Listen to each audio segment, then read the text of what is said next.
안녕하세요. 8월 2일 큐티 가이드 시작하겠습니다. 오늘 말씀은 로마에 있는 성도들에 대한 바울의 마음이 담겨 있는 그런 본문입니다. 1번입니다.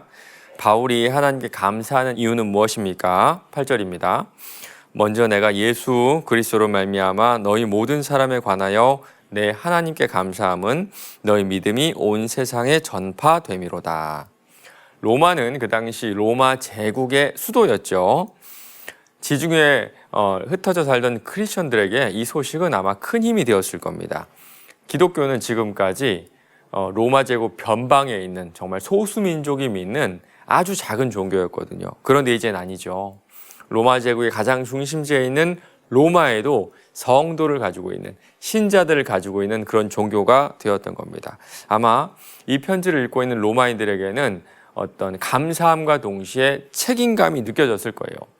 우리의 믿음이 내가 예수를 믿고 있다는 그 자체가 누군가에게는 큰 힘이 되고 있구나. 로마 교인들에게는 헌신을 다짐하는 그런 편지가 되었을 겁니다. 2번입니다. 바울이 로마 교회 성도들을 보기를 간절히 원하는 이유는 무엇입니까? 11절입니다. 내가 너희 보기를 간절히 원하는 것은 어떤 신령한 은사를 너희에게 나누어 주어 너희를 견고하게 하려 함이니. 신령한 은사를 나누어 주기 위함이고 견고하게 하기 위함이라고 하죠. 신령한 은사가 무엇인지는 구체적으로 나오지 않습니다. 오늘 본문도 어떤이라고, 어떤, 맞죠?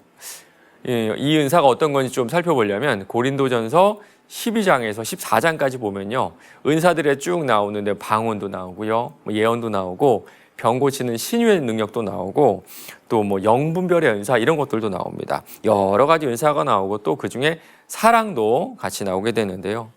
이 모든 은사들의 공통점이 딱 하나인데 그게 뭔지 아세요? 믿음을 강화시킨다는 겁니다. 내 믿음을 견고하게 한다는 거예요. 맞습니다. 이런 은사들의 목적은 뭔가를 보여주기 위함도 아니고 내 자신의 만족도 아니라 내 자신의 믿음이 견고해지는 거예요. 바울은 자신이 경험한 이 은사들을 나누어 주기 위해 지금 로마 성도들을 보기 원했던 겁니다. 3번입니다. 헬라인이나 야만인이나 지혜 있는 자나 어리석은 자에게 있어 바울은 자신을 무엇이라고 표현합니까? 14절입니다. 헬라인이나 야만인이나 지혜 있는 자나 어리석은 자나 다 내가 빚진 자라. 그 당시에 헬라어는 좀 고급 언어였거든요. 그래서 배운 사람들은 헬라어를 썼고요. 그리고 헬라어를 배우지 않는 사람들은 헬라어 발음을 잘하지 못했어요. 이 발음을 잘하지 못하는 사람들을 조롱하기 위해 만든 단어가 바로 야만인, 이 단어입니다. 큰 벽이 헬라어를 잘 쓰는 사람과 그렇지 못한 사람 사이에 있었던 거예요. 지혜로운 사람과 어리석은 자도 마찬가지죠. 맞습니다. 이런 분리는요, 우리가 사는 세상에 만연한 것 같습니다. 경제적으로도 분리가 되어 있고요.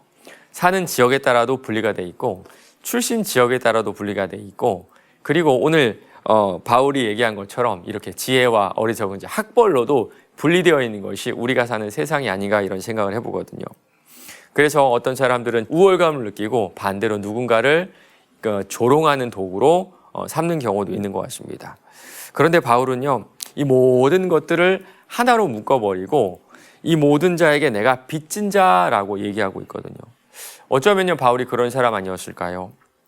헬라인으로서 자부심을 가지고 지혜 있는 자로서 어리석은 자들, 또 많이 배우지 못한 사람들을 경멸하고 조롱하고 인종적으로도 더 우월감을 느낀 것이 바로 바울이 아니었을까라는 생각이 들어요. 하나님은요, 그런 바울을 아주 조건 없이 부르셨죠. 특별히 자신이 경멸하던 그 이방인들을 구원하는 도구로 바울을 부르셨던 겁니다. 이방인들에게 빚진 마음으로 복음을 전해야 된 이유가 바울에게 있었던 거예요. 4번입니다. 복음이 모든 믿는 자들에게 구원을 주시는 하나님의 능력이 되는 이유가 무엇인지 묵상해 봅시다. 16절, 17절입니다. 내가 복음을 부끄러워하지 아니하노니 이 복음은 모든 믿는 자들에게 구원을 주시는 하나님의 능력이 됨이라. 먼저는 유대인에게요 그리고 헬라인에게로다. 복음에는 하나님의 의가 나타나서 믿음으로 믿음에 이르게 하나니 기록된 바 오직 의인은 믿음으로 말미암아 살리라 함과 같으니라. 이 16절, 17절은 로마서 전체의 주제 구절이라고 해도 과언이 아닙니다. 복음은 하나님의 능력이에요. 복음이 능력이 있는 이유는요, 부활을 통해 하나님의 아들로 세우심을 입은 그리스도를 전파하기 때문입니다. 그리고 복음은요, 우리의 삶을 변화시키죠. 복음은 충고도 아니고요, 규칙도 아니에요. 죄인을 하나님의 자녀로 변화시키는 능력입니다.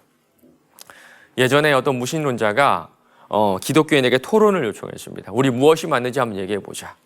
그때 기독교인이 이런 얘기를 했어요.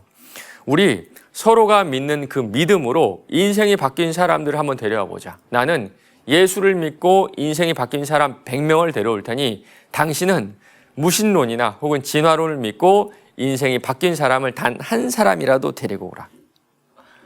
그런데 결국에는 단 한 사람도 데리고 오지 못하다고 합니다. 맞습니다. 오직 복음만이 삶을 변화시켜요.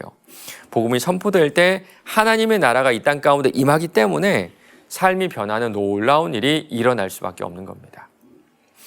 마지막 5번입니다. 하나님을 믿는 나의 믿음이 나의 삶을 움직이는 원동력입니까? 오늘 하루 하나님을 믿는 믿음으로 살기를 원하는 기도를 드립시다. 큐티책 오른쪽에 오늘의 말씀 그 구획이 있죠. 거기에 이런 내용이 있습니다. 믿음으로 산다는 것은 하나님께서 신실하다는 것을 기억하는 데서 나옵니다. 신실함은 하나님을 믿고 의지함으로 나온 것이며 하나님을 믿는 믿음은 신실함에서 나오기 때문입니다. 맞습니다. 우리 하나님은 신실하세요. 세상은 언제나 흔들리고 변해도 하나님은 신실하세요. 그리고 우리를 향한 계획을 가지고 계십니다. 그리고 그 계획도 흔들리지 않아요. 우리가 주님과 얼굴과 얼굴로 마주보는 그날이 될 때까지 우리가 그 계획대로 하나님의 뜻대로 살 수 있도록 우리를 신실하게 인도해 주신 줄 믿습니다. 오늘도 우리 하나님 신실하다고 고백해 보세요. 기도하실 때 하나님 당신은 참 신실하시다 고백해 보세요. 그 신실하심이 흔들리는 세상 속에서 흔들리는 내 자신을 안전하게 지켜줄 겁니다.